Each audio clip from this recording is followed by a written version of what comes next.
নমস্কাৰ বন্ধু বান্ধৱীসকল, আজি এইটো মোৰ প্ৰথম দীঘলকৈ বনোৱা ভিডিঅ'। আশা কৰোঁ ভিডিঅ'টো চাই সকলোৱে ভাল পাব।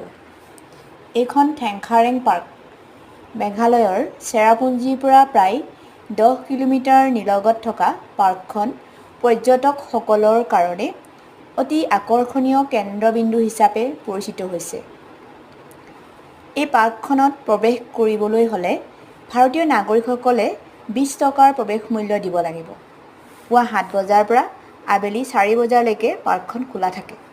বলক সকলোৱে একেলগে পাৰ্কখন উপভোগ কৰোঁ।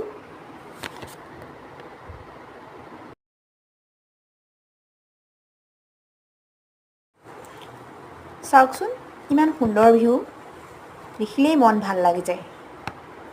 আপোনালোকেও সময় পালে কেতিয়াবা ইয়ালৈ এবাৰ আহিবচোন, ভাল লাগিব আপোনালোকৰ। আমি পাৰ্কখনত ফুৰিবলৈ যোৱাৰ দিনা প্ৰখৰ ৰ'দ আছিল।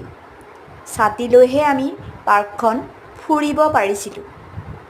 এইফালে এই ফুলখিনি চাওকচোন, ইমান সুন্দৰকৈ ফুলি আছে।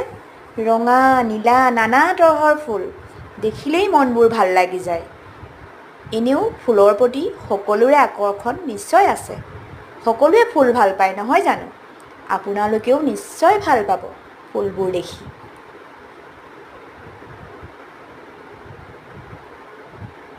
সেইফালে সেইটো দূৰত পানীৰ ফোৱাৰা, সৰু সৰু ল'ৰা ছোৱালীয়ে ফোৱাৰাটো দেখি ভাল পাব।